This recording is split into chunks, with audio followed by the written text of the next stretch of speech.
Les nuits vous paraissent longues, vous ressentez de la frustration, du stress, du mal à dormir, vous êtes à bout. Détendez-vous.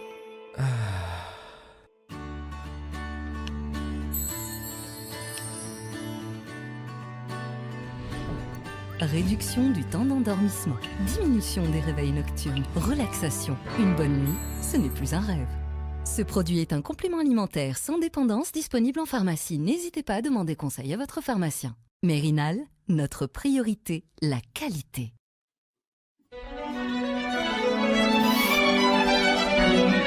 Pour bien s'entendre, il faut bien s'écouter. Rendez-vous sur M, la petite radio du Grand Maghreb. Amis auditeurs de Radio M, bonsoir, Azoul, salam alaikum.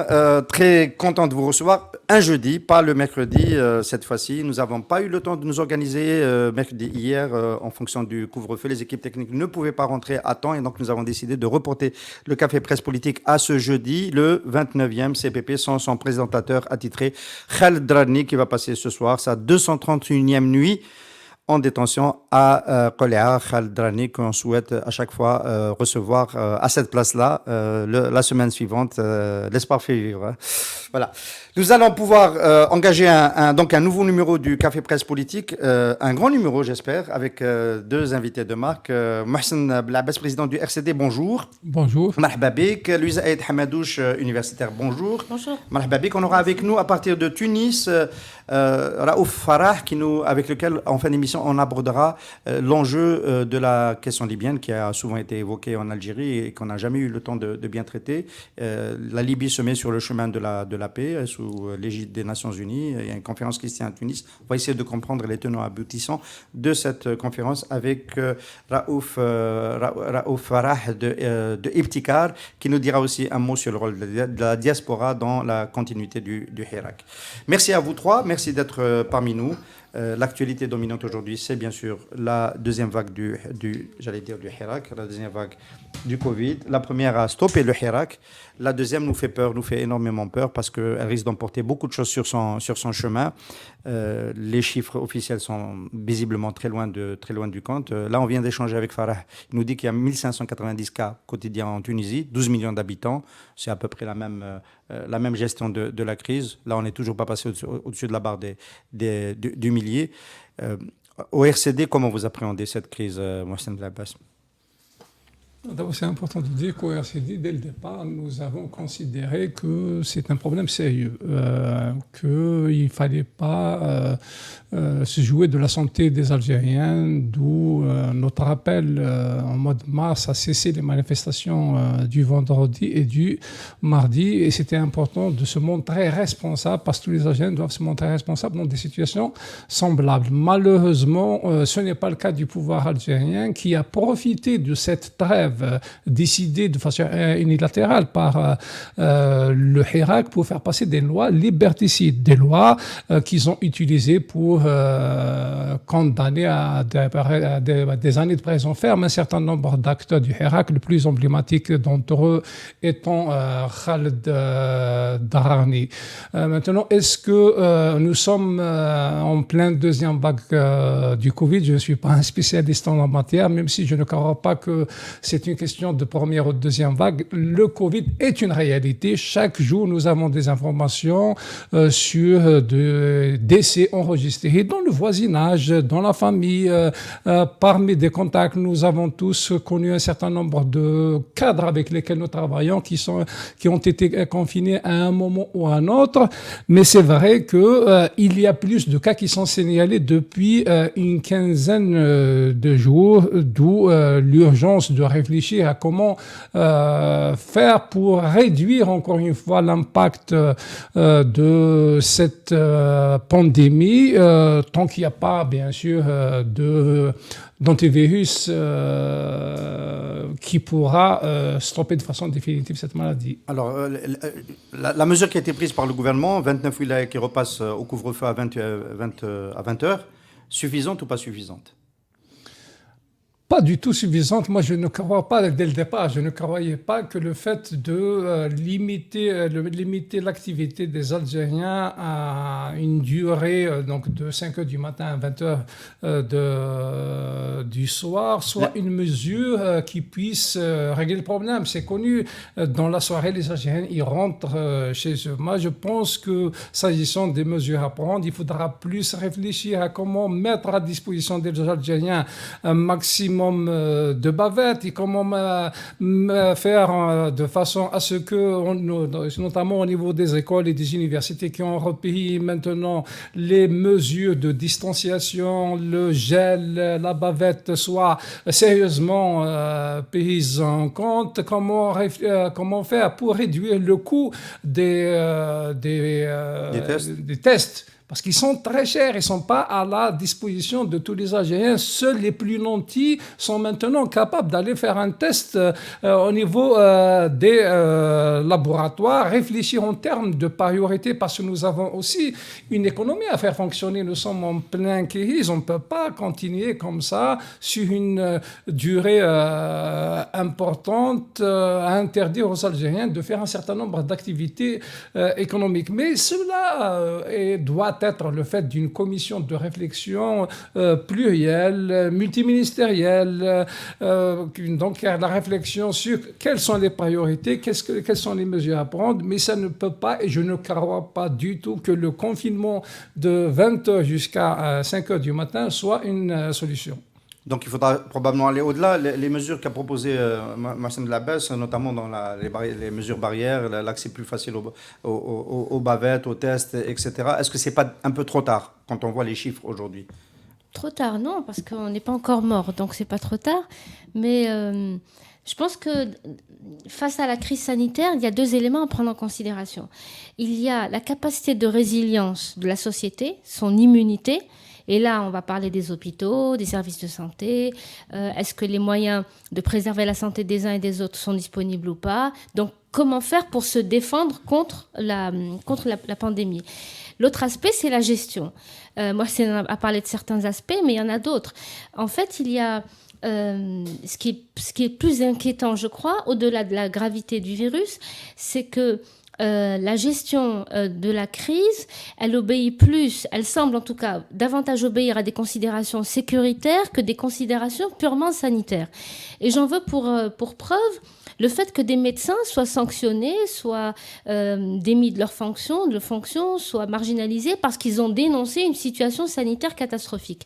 Encore à Djidjel il y a 3 jours. Exactement. Et le dernier en date, c'était le chef de service du CPMC, donc à Alger, qui lui a mis en évidence le fait que le rebond des contaminations... Professeur Kemal Bouzid. Tout à fait. Il a été sanctionné? Non, mais c'est la dernière dénonciation en date. J'espère qu'il ne le sera pas, évidemment. Mettant en avant le fait que c'est une gestion politique qui a conduit aussi à la détérioration de la situation. Donc oui, il y a un problème de gestion donc sécuritaire qui est important. L'autre aspect, c'est que les experts disent qu'il va falloir vivre avec le Covid. Donc penser confinement, fermeture, c'est peut-être pas la bonne solution. Il faut peut-être que nous, en tant qu'individus, en tant que communauté, devenions plus résilients, parce qu'on ne peut pas sacrifier le système économique, on ne peut pas sacrifier l'éducation, on ne peut pas sacrifier l'université, on ne peut pas sacrifier tout ce qui fait un État aujourd'hui pour dire qu'on doit rester à la maison. Ça, c'est une solution qui a été essayée partout et qui finalement n'aboutit pas. C'est plutôt une façon de renforcer notre immunité à tous, tant au niveau individuel que collectif, à travers des éléments que Mohsen vient de citer, mais aussi en changeant le paradigme qui semble être appliqué aujourd'hui. C'est que la crise sanitaire, ce n'est pas une crise sécuritaire, et la gérer en fonction de paramètres sécuritaires, c'est faire exactement le contraire de ce qu'il faut faire. Alors la première vague, si on continue de parler en termes de vague, a stoppé le Hirak, on vient d'en parler. Le Hirak a décidé de s'arrêter, a pris sa part de responsabilité. La deuxième, si on devait faire le décompte tout de suite, elle a mis hors d'état de travailler le président de la République qui est exilé en Allemagne. Et donc, on a à nouveau une situation de vacances de la présidence, du pouvoir présidentiel, depuis au moins le 15 octobre dernier, le 4 pour la dernière apparition, je crois que c'était le 4, le 15, on considère qu'il a travaillé jusqu'au 15. C'est une situation politique que nous connaissions, mais qui apparaît aujourd'hui beaucoup plus complexe parce que il y a la pandémie, il faut prendre des décisions rapidement. Il y a un processus politique, celui du référendum, qui, on peut le dire, a échoué, on va en dire un mot. Ça vous inspire quelle réaction au niveau du RCD, cette nouvelle situation, Mohsen Blabas? En fait, vous l'avez bien expliqué, ce n'est pas une nouvelle situation. Nous sommes dans cette situation depuis, je dirais, 2005, la première fois que l'ancien chef de l'État avait été envoyé à Val-de-Grâce. Donc, vraiment 2005. Décembre 2005. Décembre 2005. Mais on peut dire que la nouveauté, c'est que depuis avril 2019, ce n'est plus le chef de l'État qui gère les affaires de l'État. Ça s'est confirmé après la farce électorale du 12 décembre 2019. Moi, je l'ai dit à plusieurs reprises, notre problème est plus dans l'incompétence politique des dirigeants officiels, à commencer par le chef de l'État, que dans la légitimité démocratique de ces dirigeants, parce que dans tous les cas, nous sommes en période de crise. Nous avons vécu des périodes où, en réalité depuis 1962, les dirigeants officiels, notamment les chefs de l'État, péchaient par un manque de légitimité démocratique et des yeux, souvent ils sont arrivés au pouvoir soit par des coups d'État, soit par des fraudes électorales, mais il y avait des moments quand même où il y avait des chefs de l'État qui avaient de la compétence politique, et c'est important la compétence politique en période de crise, parce que soit on est capable de lancer une dynamique politique pour régler le problème, soit on est là juste pour gérer un statu quo. Et donc dans le cas de Abdelmajid Tebboune, il n'y avait ni la légitimité ni la compétence? Justement, le problème, c'est celui-là. Il n'avait ni la légitimité démocratique, ni la compétence politique, mais pire que ça, nous sommes rentrés dans une phase d'indécision incroyable. Quand je dis décision, ce n'est pas des décisions d'emprisonner un certain nombre de Hirak, parce que ça, ils savent le faire, comme ils savent prendre des décisions d'interdire à un parti politique d'organiser une activité ou bien une rencontre de son instance dirigeante. Je parle de l'indécision du point de vue des grands dossiers. Ils étaient incapables de prendre la décision de permettre aux écoliers, aux étudiants de reprendre au mois de septembre. Quand même, c'était facile pour eux d'anticiper, de dire qu'ils vont mieux reprendre en septembre, quitte à refermer vers le mois de décembre, d'autant plus tout le monde avait ces informations qu'il y avait un rebond de la pandémie qui était... Tout comme pour Algérie. Qui était annoncé en tout cas pour le mois de novembre au niveau d'un certain nombre de pays. Indécision aussi parce qu'ils n'ont même pas le courage de décider que désormais on n'a pas d'autre choix que d'aller vers un dialogue pluriel, transparent avec tous les acteurs politiques et sociaux, parce qu'il ne peut pas y avoir de solution à nos problèmes sans ce dialogue. Alors, juste pour préciser, c'est important pour nos amis auditeurs, quand on dit absence de légitimité, bon, c'est la majorité du Hirak qui est d'accord. Il y a le slogan qui a été encore scandé, le Janazat à Amir al-Khdar, Allah yarhamou, Tebboune Mzouar Jabouh al-Askar, mais sur incompétence, on peut contester ça. On peut dire que depuis décembre dernier, il y a un régime Abdelmajid Tebboune qui commence à se mettre en place, qui prenait des décisions. Et aujourd'hui, le fait qu'il ne soit pas là, ça impacte l'exécutif. Il y a des décisions, notamment dans la gestion de la crise du Covid, ça se passait à la présidence. Manque de compétences, mais c'est quand même un ancien wali, un ancien Premier ministre. Et il a pas récupéré le pouvoir que Bouteflika avait, c'est clair, mais il s'était mis à construire son propre régime avec ses nominations, etc. Et donc aujourd'hui, ça donne quand même un coup d'arrêt à son absence. Donc, parce que quand on dit ça, on a l'impression que ça peut ne rien changer, puisque c'est pas lui qui avait le pouvoir, et donc qu'il soit pas là, ça change pas grand-chose. Non, c'est pas qu'il n'avait pas le pouvoir. Il a des pouvoirs exorbitants, mais il est incompétent. Il n'a pas d'expérience politique, que ce soit. Il est issu de l'École nationale d'administration, et je pense qu'il est temps de réfléchir sur la manière de réformer cette École nationale d'administration. Parce Nebni l'a proposé le premier. Quand on voit les Tebboune, un certain nombre d'anciens premiers ministres ou de ministres, Ahmed Yahya, qui sont sortis de cette École nationale d'administration, on se pose la question, est-ce que c'est la bonne école pour l'administration algérienne. Est-ce qu'il n'est pas temps pour réfléchir à une école de marketing, à les écoles d'économie, là, parce que c'est tout le monde qui l'a constaté. Monsieur Tebboune est sorti de cette école. Il est incapable de prendre une décision parce qu'un wali, un chef de daïra, un secrétaire général au niveau d'une assemblée locale, il a l'habitude d'exécuter des ordres. On ne lui demande pas de prendre des décisions politiques, de prendre des initiatives. Il reçoit des ordres qui viennent de la hiérarchie et il s'exécute. C'est le cas de M. Tebboune. Malheureusement, c'est pas à son âge qu'il va changer. Nous sommes en période de crise. Nous avons le droit de décider, en tout cas de juger du bilan d'un chef de l'État sur le premier mois, même pas sur les trois premiers mois, sur le premier mois. Il a été incapable de prendre la décision qui était facile, de libérer tous les détenus politiques. Il a été incapable de le faire. Plus grave, c'est qu'en moins d'un mois par la suite, il a relancé de plus belle les arrestations pour délit d'opinion, là, pour délit de partage sur les réseaux sociaux. Il a été incapable, ça veut dire que c'était sa volonté au départ de l'apaisement? Non, qu'il assume, il est chef de l'État. Je ne dirais pas qu'il est président de la République, mais dans tous les cas, il est chef de l'État. Il a des prérogatives qui lui permettent d'arrêter ces arrestations, de libérer les détenus d'opinion. Il ne l'a pas fait. Il l'a pas fait peut-être parce qu'il ne voulait pas le faire, pas parce qu'il ne pouvait pas le faire, parce qu'il est incompétent. Mais c'est encore plus grave s'il ne voulait pas le faire. Enfin, ça veut dire qu'il n'a pas compris que c'était le minimum. C'est la question centrale. Elle reste la question centrale. La question de la libération des détenus est une question centrale.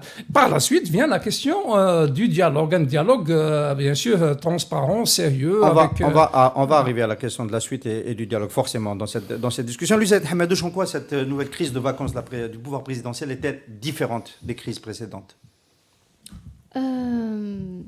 Bon, ça fait effectivement, on est dans une situation où c'est la deuxième fois que la présidence se retrouve en situation de vacances. Bon, la vacance doit être confirmée pour savoir si effectivement le président sera incapable de reprendre ses missions ou pas. Mais vu qu'il n'apparaît pas du tout, et ça c'est un mauvais signe, parce que la première chose que les autorités auraient dû faire pour rassurer, au-delà des communiqués qui sont rendus publics, c'est de montrer des images du président, comme ça a été fait avec Bouteflika quand il était à Val-de-Grâce.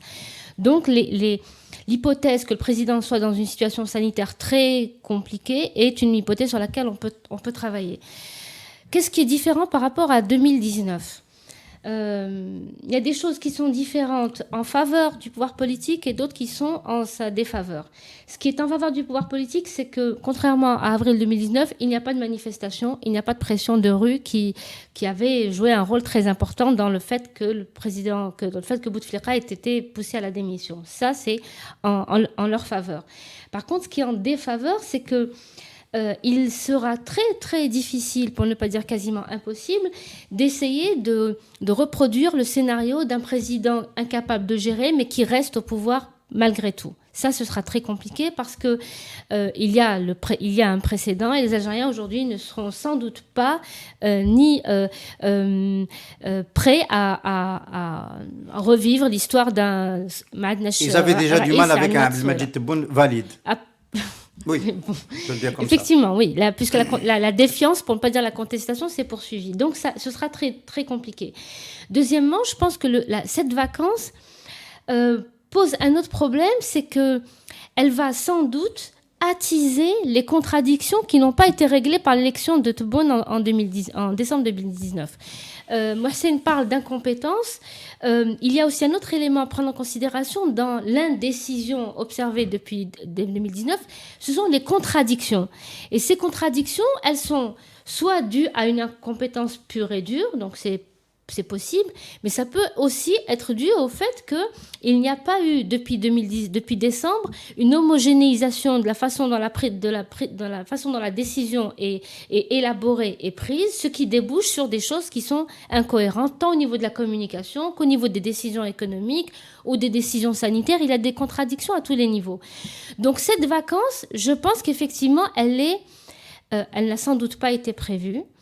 Et c'est une très très mauvaise nouvelle dans la conjoncture actuelle parce que la nouvelle constitution ne pourra pas être adoptée si elle n'est pas signée par le chef de l'État. La loi de finances, la même chose, à moins de faire croire qu'elle sera signée de l'autre côté de la Méditerranée, ce qui est légalement et sur le plan de la légitimité totalement difficile à faire accepter parce que c'est une décision souveraine qui doit être prise en Algérie et pas ailleurs. Donc la situation, à mon avis, elle est encore malgré l'absence des manifestations du Hirak, elle sera beaucoup plus compliquée à gérer parce que le passif est encore plus lourd en 2020 qu'il ne l'était en 2019. Beaucoup plus difficile à gérer, on l'aura compris, Louisa. Pour illustrer un peu le manque d'homogénéité ou l'absence d'homogénéité dans les décisions de l'exécutif, le cas du président du RCD et le processus de répression, en fait, parce que il en est un. Est-ce que c'est une décision dont vous avez le sentiment qu'elle est l'émanation de la présidence, de l'appareil sécuritaire, des deux en même temps, d'un clan, parce qu'on rappelle que quand même, on a fini par vous enlever l'immunité parlementaire. En fait, déjà, le fait qu'on se pose ce genre de questions, c'est une manière de dire que notre problème est dans le système politique algérien, dans sa globalité. Il faudra le changer. Jusqu'à quand on va continuer à dire qu'à chaque fois qu'il y a un problème, non, c'est plusieurs centres de décision, c'est tel centre qui tire les ficelles, c'est tel autre centre qui bloque. Ce n'est pas normal. Il est temps de réfléchir à comment stabiliser notre pays pour une durée importante. Moi, je pense... Déjà, la maladie du chef de l'État actuel, il faut tirer des enseignements. Je considère qu'il y a tricherie dans le dossier qui a été déposé par M. Tebboune au niveau du Conseil constitutionnel à l'époque pour se présenter au présidentiel. Il y a une maladie qui a été cachée. Parce que ce n'est pas vrai, ce n'est pas le Covid qui va vous contraindre de partir en Allemagne et de rester un temps aussi important. Il y a plein d'Algériens qui ont été touchés par le Covid. C'est souvent un maximum de 15 jours avec un minimum de traitement. Dans le cas de M. Tebboune, c'est clair qu'il y a une maladie qui a été cachée. Et cette maladie, il existe. Ça veut dire qu'on a triché encore une fois, quand on a déposé son dossier au niveau du Conseil constitutionnel, comme c'était le cas avec l'ancien chef de l'État. Ce n'est pas normal qu'on mette en danger comme ça la stabilité du pays de façon récurrente, parce que on aurait dû tirer les conclusions à l'époque, se dire, oui, peut-être on peut permettre à un septuagénaire de se présenter au présidentiel, mais on doit zoomer de façon sérieuse sur son état de santé. Ça n'a pas été fait. Maintenant, sur mon cas, c'est clair que c'est une cabale. L'opinion publique l'a très bien compris. Ça n'a pas commencé en 2020, ça a commencé en 2019. Même si en 2019, la cible, c'était plutôt le parti dans sa globalité, mais à partir du mois de juin, ils ont décidé de cibler Mohsen Blaabass. Malheureusement pour eux, ils sont sur un dossier vide, même si moi, j'ai laissé faire jusqu'à la fin, parce que ça m'intéressait en réalité que démontrer que cette Assemblée nationale est incapable d'étudier un dossier de façon sérieuse, y compris sur les questions de levée de l'immunité parlementaire. Il semble pour l'instant qu'il y a un recul parce que quand on enlève son immunité à un député, ça veut dire qu'il y a urgence. Logiquement, dans la semaine, ils auraient dû me convoquer devant le procureur. Là, nous sommes à presque 25 jours et ce n'est pas le cas. Il y a beaucoup d'erreurs dans le dossier, en tout cas des éléments sur lesquels il se base. Je vais les démonter en temps opportun. Pour l'instant, j'ai refusé de communiquer sur le contenu du dossier parce que j'aurais facilité la chose. En tout cas, j'aurais pu les pousser à reculer un peu. Moi, je préfère les laisser continuer dans leur bêtise, mais qui derrière, moi, je considère que la responsabilité est d'abord la responsabilité du chef de l'État. Pourquoi c'est la responsabilité du chef de l'État? Parce que le ministre qui a saisi l'Assemblée nationale est un ministre du gouvernement de Monsieur Tebboune. D'ailleurs, c'est pareil dans tous les dossiers qui sont en relation qui ont un lien avec le Hirak. C'est le ministre de la Justice qui a actionné. Par la suite, on peut toujours dire que le DRS a joué un rôle, l'état-major a joué un rôle, mais du point de vue des textes algériens, il y a un responsable qui s'appelle le chef de l'État et son gouvernement. Qui est le ministère public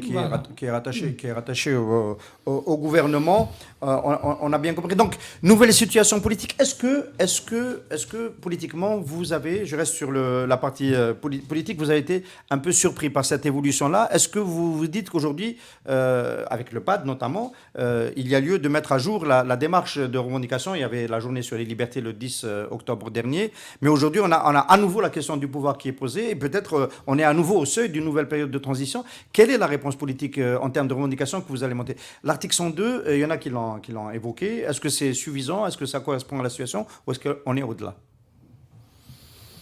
L'article 102, ce n'est pas suffisant. En réalité, nous n'avons pas d'autre choix, je l'avais dit tout à l'heure, que d'aller vers un dialogue. Un dialogue transparent, un dialogue responsable. Avec qui?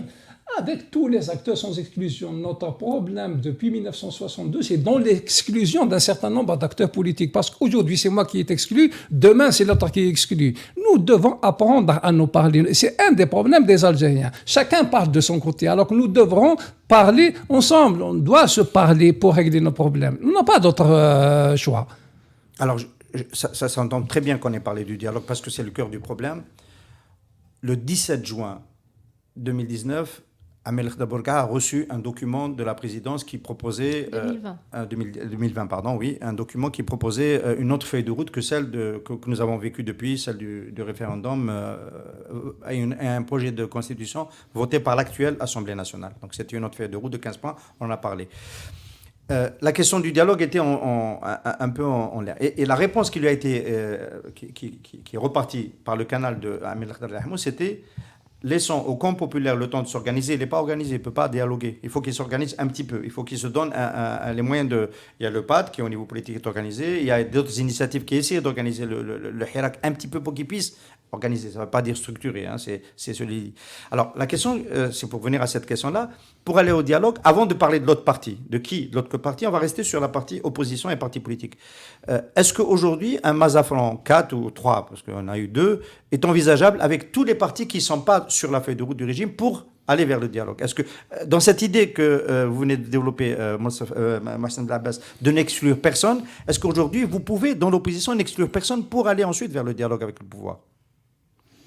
Non, d'abord, le pouvoir aurait dû tirer les enseignements de Mazafran 1 et 2. En réalité, il a les capacités lui-même maintenant d'organiser le fameux Mazafran 3 ou 4 dont on parle, parce qu'il n'a pas d'autre choix. Il est en panne.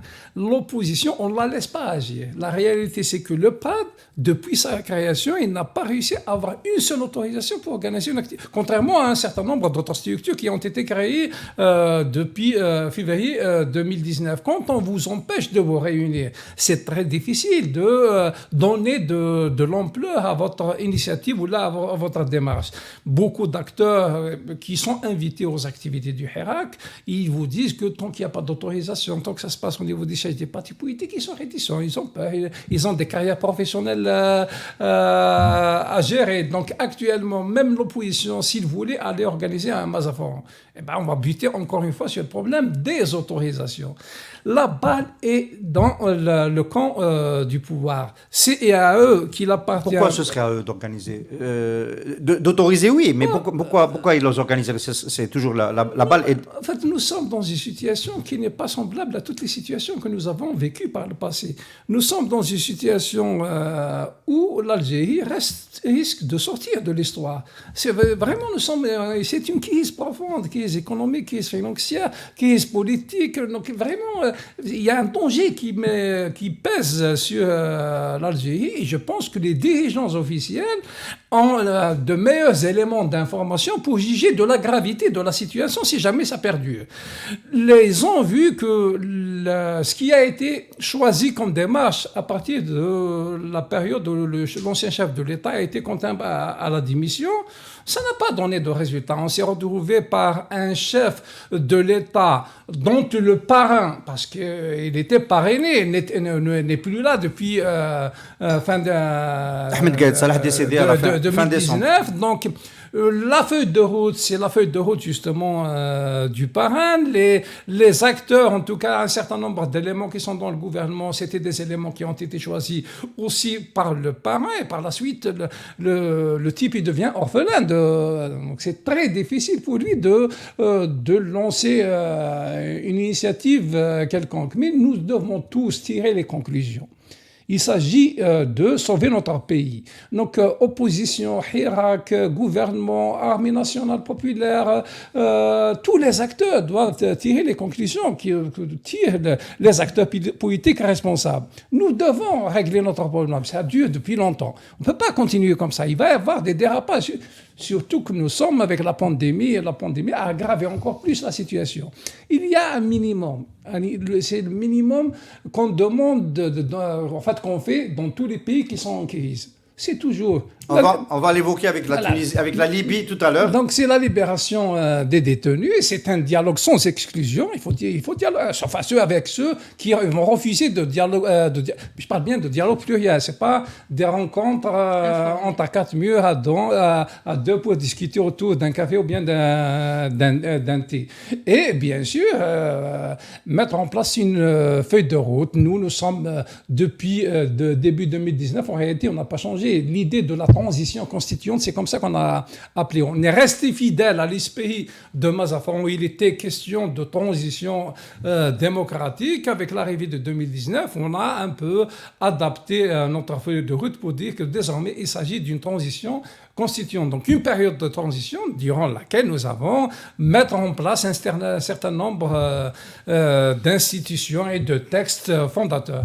Alors ça, c'est un élément nouveau, Louisa Aïd Hamadouche. Est-ce qu'on peut sauter directement à une conférence nationale qui implique le pouvoir avant d'avoir organisé le camp de l'opposition, du Hirak et de tous ceux qui sont pour la transition constituante notamment? Déjà, pour répondre aux questions de façon successive, l'article 102, pour moi, c'est pas qu'il n'est pas suffisant, c'est qu'il est inopérant. Et la folie, c'est de refaire tout le temps la même chose en pensant qu'on aura d'autres résultats. Si on applique l'article 102 maintenant, ça veut dire des élections dans 45 ou 90 jours, une élection présidentielle, avec un candidat qui sera forcément désigné, avec un taux d'abstention qui sera record, et avec un président qui sera encore une fois mal élu, quel qu'il soit. Là, l'article 102, à mon avis, n'est pas la solution. C'est une fausse solution pour un vrai problème. Le problème, la crise est politique, la crise est dans le système de gouvernance, et la crise doit absolument être résolue parce qu'on risque de passer d'une crise institutionnelle à la crise politique dans laquelle nous sommes à une crise systémique. Et une crise systémique, l'issue, c'est soit tout revoir, soit l'effondrement. Et l'effondrement, personne n'en veut. Première chose. Deuxième chose, Mazafran, à mon avis, Mazafran n'a pas échoué parce que le pouvoir a fait en sorte qu'il échoue. Mais je pense que la part de responsabilité des acteurs de Mazafran est grande. Et la responsabilité à laquelle je pense, c'est le fait que les élections législatives aient attisé des appétits trop vite, trop rapidement, et ce qui a fait que les conditions que mettait Mazafran pour une élection transparente n'étaient pas là. Et malgré tout, les acteurs de Mazafran sont quand même allés aux législatives de 2017. Nous sommes aujourd'hui dans une phase où l'idée d'une conférence nationale qui implique les acteurs politiques et le pouvoir politique est indispensable. Mais les conditions de cette conférence aujourd'hui ne sont pas réunies. Parce que le pouvoir politique continue de croire qu'il peut gérer de la même façon qu'il a géré jusqu'à présent. Donc, on gère la vacance actuelle en espérant que le président sera capable de revenir. Et s'il ne revient pas, ils envisageront les mêmes mesures qui ont été faites l'année dernière. Et l'opposition, j'ai le sentiment qu'elle n'a pas fait ce qu'elle aurait dû faire pendant 18 mois. La question de la liberté de se réunir, bien entendu, elle n'existe pas. Mais le PAD existe, le PAD s'est réuni à plusieurs reprises, mais le PAD a toujours réuni que sa famille politique et sa famille idéologique, même si la présence du RCD et du FFS en soi était une avancée majeure. Quand on connaît l'histoire de ces deux partis, c'était vraiment une avancée majeure, mais c'est une avancée qui malheureusement n'est pas allée plus loin que cela. Un Mazafran 3 aujourd'hui, à mon avis, serait l'une des conditions nécessaires qui feront obliger le pouvoir politique à se dire que les mêmes solutions amèneront au même résultat, donc inutile d'aller vers là.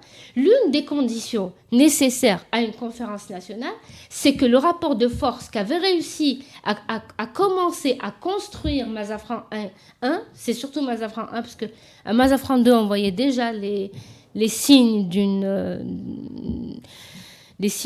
déliquescence approchée. Mais Mazafran 1 était un signal fort.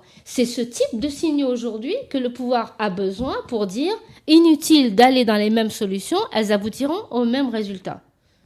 Mais alors, il y a toujours ce risque, Mohsen, que le Hirak, parce que c'était un risque avant, que dès qu'il y a un pôle qui s'organise politiquement, surtout quand il y a des partis qui existaient, qui sont institutionnels, qui ont eu des groupes parlementaires, etc., il y avait toujours ce risque de tahwin, la récupération, une tentative de récupération, al-Hirak et l'akhiré, qui s'est peut-être atténué depuis quelques mois, et les Hirakistes les plus, on va dire, exigeants, etc., sous le coup de la répression, l'isolement, le Covid, la situation politique a changé, etc., acceptent aujourd'hui l'idée de se structurer, de se mettre en réseau. La preuve, il y en a beaucoup qui sont dans l'IDA 22, il y en a d'autres qui sont dans d'autres initiatives. Donc, aujourd'hui, sur le plan de l'opportunité politique, il y a plus la possibilité de à nouveau se remettre en configuration. Mazafran. Non, la possibilité de réunir l'opposition, elle a toujours existé. En fait, le problème, c'est dans des initiatives télécommandées. Les conditions qui ont présidé à la création du PAD, il faudra bien les avoir en tête. Nous avions à l'époque une partie de la classe politique qui était, en tout cas, du point de vue du Hirak, vue comme étant c'est compromise avec les dirigeants de l'époque. La feuille de route choisie par ces acteurs à l'époque était une feuille de route plutôt qui sortait de l'état-major de l'armée. Tout le monde l'a reconnu par la suite. On parle de la conférence d'Al-Baniyan du 6 juillet. Oui, bien sûr, il faudra le dire, parce qu'ils ont refusé d'utiliser dans leurs éléments de langage l'idée de la transition démocratique sur laquelle a été construit Mazafran 1. En fait, c'est les acteurs de Mazafran qui étaient les premiers à renoncer à la transition démocratique. Que ce soit les partis conservateurs et islamistes qui soient les piliers de ce compromis. C'est quand même bizarre que ça recoupe aussi des points de vue idéologiques. On aurait pu avoir un parti conservateur qui soit sur la position de transition et la transition démocratique. En fait, c'est le propre des responsables politiques ou des partis politiques qui sont dans la précipitation. À l'époque, il y avait un certain nombre d'acteurs qui pensaient que le Hirak est une affaire de quelques mois. Donc, chacun cherchait comment se positionner dans la perspective de renouer avec les institutions élues, voir comment jouer un rôle dans un gouvernement d'union nationale, voire même d'une équipe qui va gérer la transition. Donc, quand on a ce genre d'opportunisme politique, on se retrouve dans des initiatives qui sont condamnées à l'échec. Nous, à l'époque, nous avons fait un autre choix. On s'est dit qu'on ne peut pas changer du jour au lendemain la perspective pour laquelle nous avons agi depuis 2012. Depuis 2012, nous avons dit qu'il faut peaufiner, il faut réfléchir et penser un peu 2014, plus. Hein. En fait, concrètement, on l'a organisé en 2014, mais la réflexion autour de Mazafran a commencé en 2012. Nous, au niveau du RCD, nous l'avons commencé quand nous avions produit ce qu'on a appelé à l'époque la Constitution pérenne, autour de laquelle nous avons organisé une convention nationale à laquelle n'avaient pas même des partis politiques islamistes. En réalité, les partis islamistes ont fait leurs premières apparitions dans une activité du RCD en juin 2013 à l'occasion de la Convention nationale sur la Constitution pérenne. Par la suite, nous avions produit un autre document qui est resté une référence qui plus tard a été adopté par le pouvoir dans sa Constitution, même s'il a été un peu poli. C'était l'idée de l'instance indépendante de gestion des élections qui remonte à juillet 2013. C'était une offre politique du RCD qu'on a partagée par la suite avec un maximum. Mais c'est autour de ces deux idées, la Constitution et l'instance indépendante de gestion des élections que nous avons rédigé la plateforme de Mazafran. Est-ce que c'est à nouveau possible aujourd'hui? Donc, concrètement, question précise de journaliste, d'étendre le PAD dans cette nouvelle configuration aux partis conservateurs qui ont par exemple dans le cas de Hamas et de le parti de Jaballah appelé à voter non et pas à boycotter? Est-ce qu'il y a des passerelles possibles à nouveau? D'abord, ce n'est plus... Pour ne citer que ces deux partis. Ce n'est pas automatiquement une initiative du PAD, autour du PAD qu'il faudra organiser Mazafran. Le PAD, c'est un acteur parmi d'autres acteurs. Un acteur, c'est vrai qu'il y a eu une présence depuis juin 2019 parce qu'il a produit du discours politique, du contenu politique. Il s'est réuni à plusieurs reprises. Il a été permanent dans la communication, contrairement à d'autres acteurs politiques, mais si on veut aller vers une rencontre encore plus importante, il faudra bien associer d'autres acteurs, pas spécialement des acteurs islamistes. En réalité, y compris dans la mouvance progressiste, il y a beaucoup d'acteurs qui ne sont pas associés, qui n'ont pas été contactés ou bien qui sont réticents. Mais moi, je dis, c'est au pouvoir de se saisir de cette opportunité. Il voit qu'il y a des indices, il y a des éléments... On parle des militaires quand on dit le pouvoir. Pour être dans le temps du café presse politique, on ne voit pas qui. Enfin, on a un chef d'état-major qui parle un peu comme Ahmed Gaïd Saleh. On ne voit pas, sincèrement, on ne voit pas qui. La réalité en Algérie, personne ne pourra la nier. La décision, y compris la décision politique, elle est entre les mains des militaires.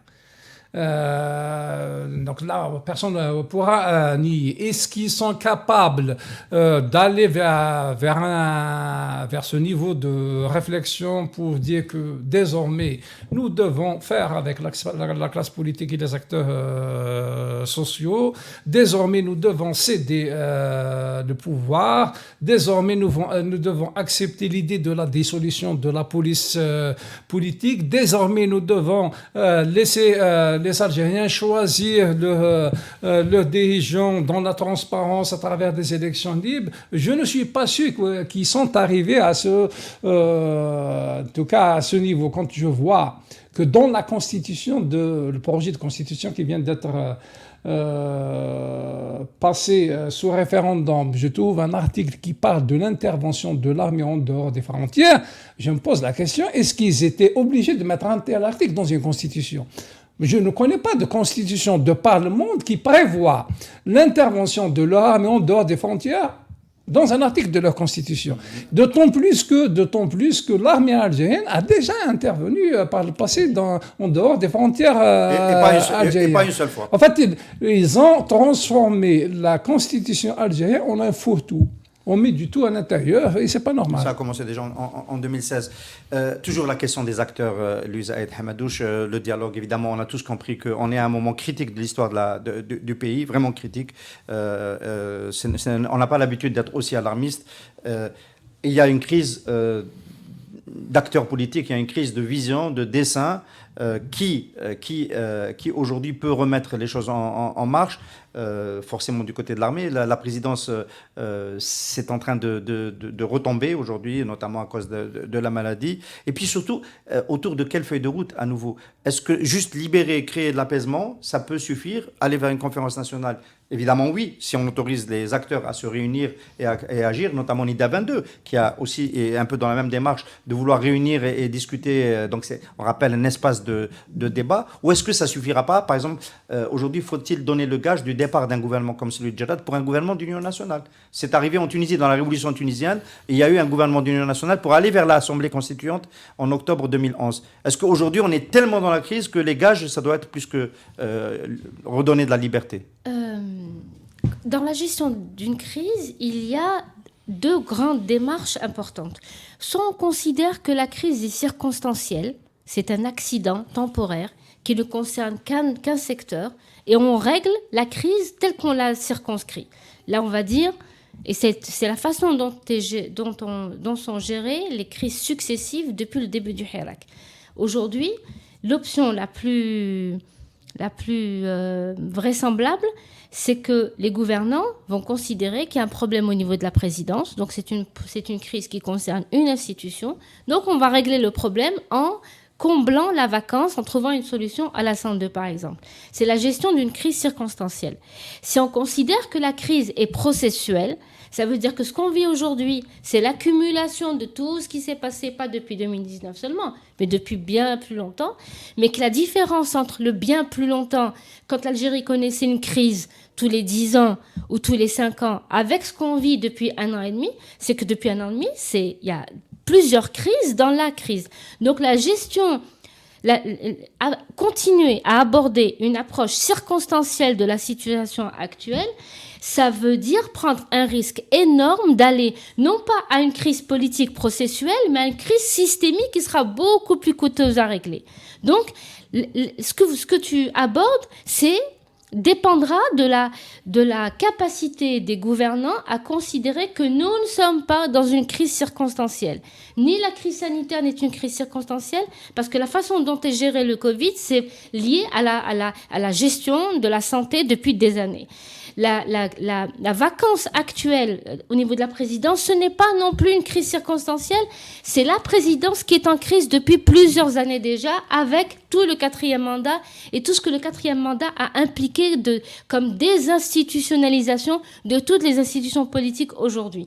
Donc, c'est la capacité de considérer que si la crise est gérée comme elle a été gérée jusqu'à présent, le coût sera énormissime.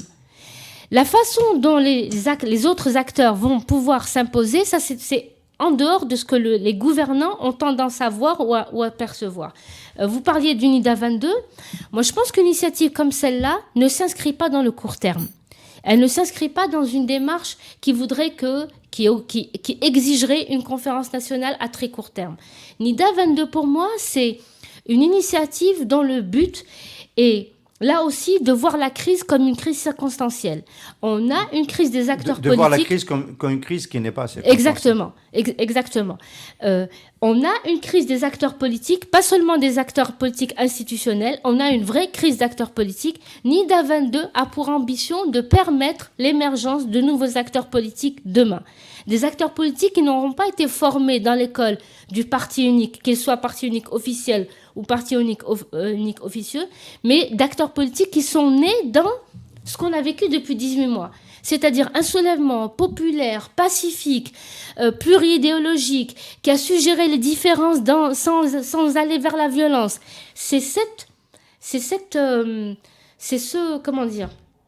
On est dans une logique d'incubation. NIDA 22, pour moi, c'est un incubateur d'acteurs politiques de demain.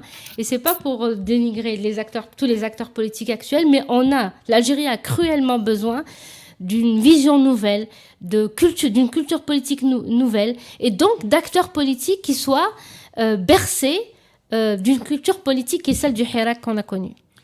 Raouf Farah, bonjour, merci d'être avec nous.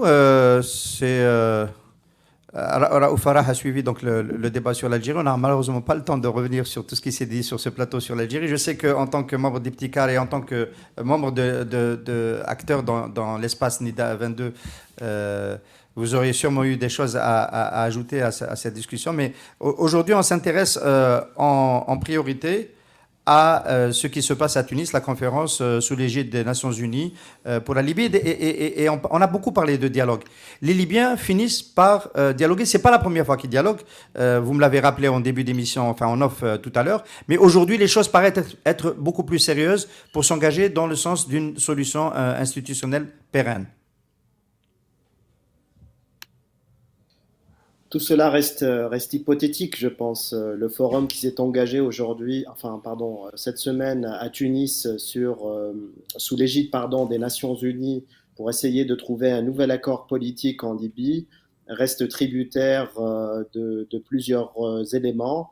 Et récemment, hier, je lisais qu'un sondage fait auprès des Libyens a montré qu'à peu près 70% des Libyens considère que c'est un énième dialogue qui ne rapportera pas grand-chose.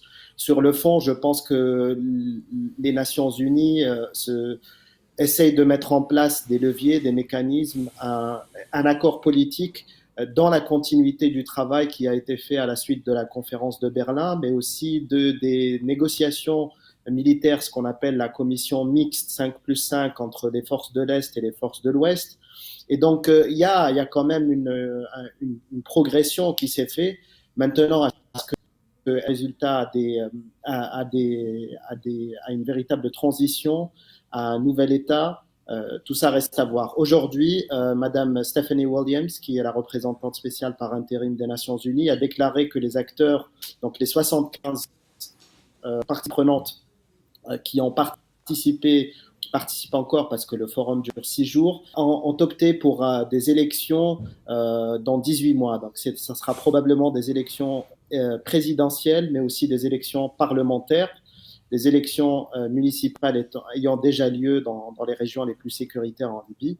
Donc peut-être c'est le début d'un nouveau départ. Mais ce que les Libyens attendent avant tout, je pense, ce sont des institutions légitimes, c'est une réconciliation nationale, c'est la fin de la corruption, c'est la sortie d'une crise économique grave où le pétrole libyen, après des mois d'arrêt à cause du maréchal Haftar et du blocus sur le golfe de Sirte, on finit par relancer une machine qui produit aujourd'hui des centaines de milliers de barils. Donc, nous sommes sur la bonne voie, la Libye est sur la bonne voie, mais les Libyens n'ont malheureusement plus confiance dans ce genre de processus politique.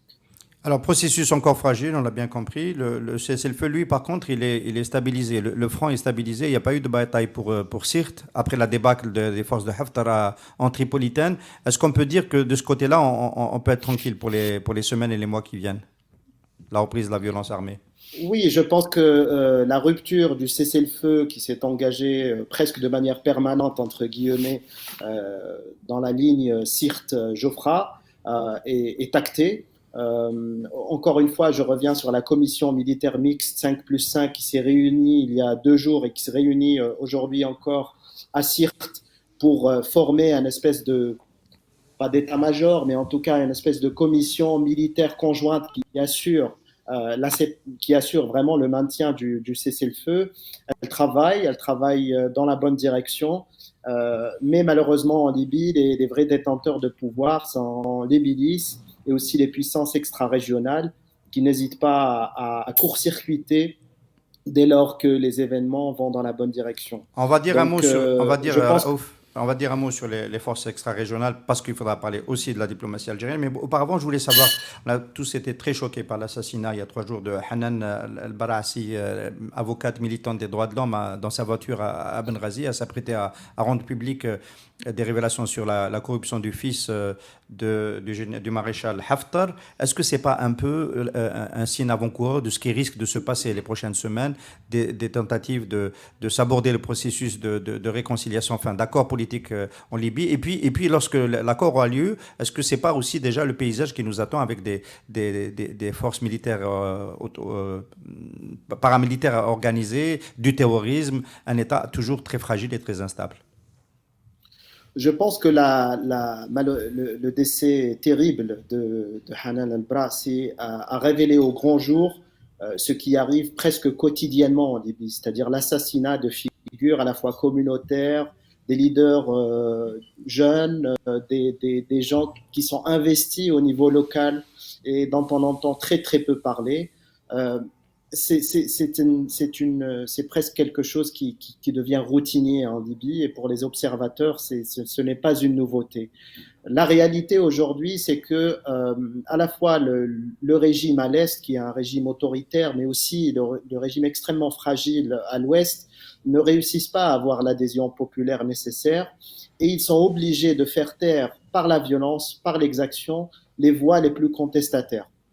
Et donc, Hanan, malheureusement, on a payé les gens notés, donc Qabil el-Barassa, il y a 2 jours, émis un communiqué dans lequel il tentait, entre guillemets, de contester et exiger la vérité, mais ils ne peuvent malheureusement rien faire au vu de la nature très autoritaire du régime à l'ouest. Je rappelle qu'elle est de la ville d'Al-Baïda dans l'est libyen.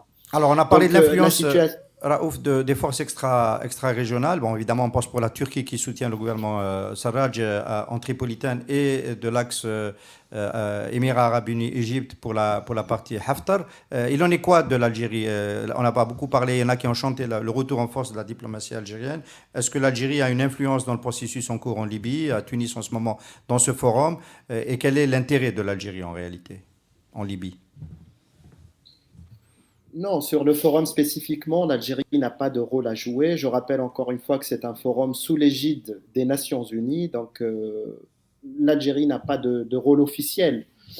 Ce que l'Algérie a fait en tant que membre invité de la conférence de Berlin, c'est tenter d'activer ses réseaux, notamment dans le sud-ouest et dans le nord-ouest de la Libye, pour essayer de rapprocher les acteurs, pour essayer d'avoir de l'information, de l'intelligence, des données du terrain. malheureusement, encore une fois, je le dis avec le cœur serré, l'Algérie ne joue pas un rôle dans la crise libyenne, un rôle qui n'est encore une fois très peu proportionnel au risque et à la taille du pays.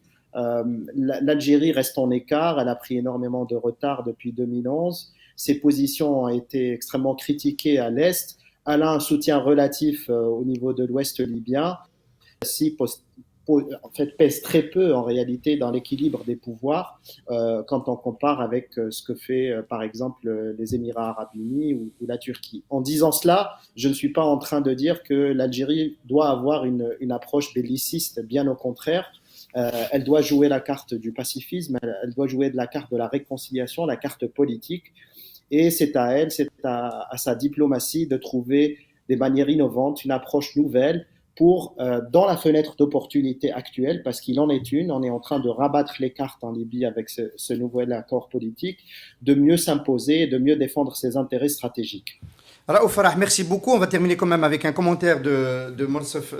Pourquoi je dis Morsef à chaque fois? Mahsen Blabaz, j'ai un Morsef dans la tête. C'est de notre émission. Mahsen, on nous a fait beaucoup peur avec la Libye pendant l'année 2019 et jusqu'à il n'y a pas longtemps. On a même laissé entendre que le maréchal Haftar pouvait envahir l'Algérie quand il a conquis une partie de la Tripolitaine.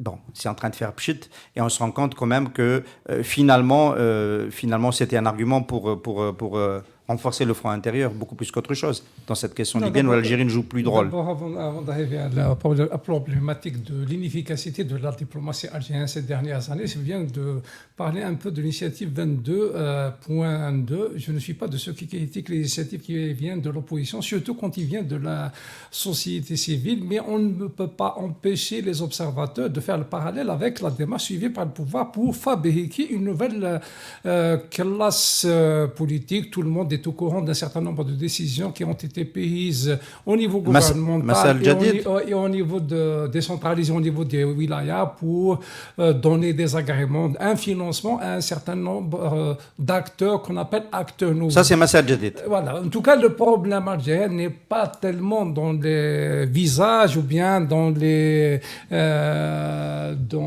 acteurs.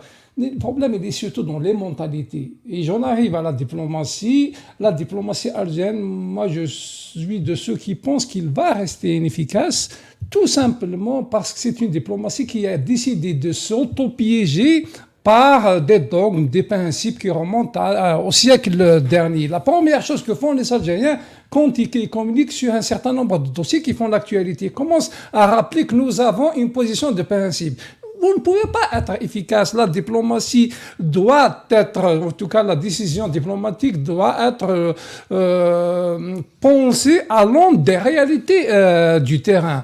L'Algérie ne peut pas être l'abbé Pierre dans le règlement d'un certain nombre de conflits. L'Algérie doit aussi réfléchir à ses intérêts stratégiques, que ce soit dans la crise libyenne ou dans la crise du Mali ou dans la crise du Niger. C'est le même problème d'ailleurs pour l'armée algérienne qui avait pensé qu'il n'a pas d'autre choix que de mettre l'idée de l'intervention de l'armée en dehors des frontières dans la Constitution de peur d'être stigmatisé par l'opinion nationale comme acteur qui a renoncé à un principe qui remonte à un certain nombre d'années. Moi, je pense qu'il faut oser désormais parler de la réalité et des intérêts du pays. C'est comme ça que doivent réfléchir les États. Merci d'avoir participé à ce numéro du Café Presse Politique. On l'avait annoncé comme un grand numéro. C'est un grand numéro puisqu'on a un grand appel au dialogue et on a, dans un moment très délicat de la vie de la nation, peut-être des pistes qui vont s'ouvrir dans les prochains jours et les prochaines semaines. Merci d'être avec nous. En espérant encore une fois, on souhaite la libération à tous les détenus d'opinion. Je rappelle que Mohamed Tadjadid a engagé une grève de la faim hier. Nous allons en parler dans les bulletins de la journée et dans les prochains jours. Solidarité avec les détenus d'opinion. Merci d'être toujours aussi nombreux sur le Café Presse Politique. Merci Mohsen d'avoir été avec nous aujourd'hui. Merci Louisa. Merci Raouf. À très bientôt. Atekoum Saha.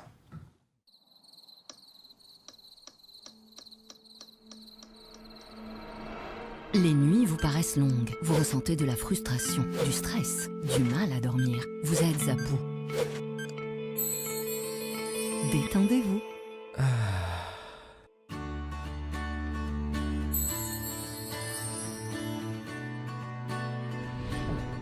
Réduction du temps d'endormissement, diminution des réveils nocturnes, relaxation. Une bonne nuit, ce n'est plus un rêve. Ce produit est un complément alimentaire sans dépendance disponible en pharmacie. N'hésitez pas à demander conseil à votre pharmacien. Mérinal, notre priorité, la qualité.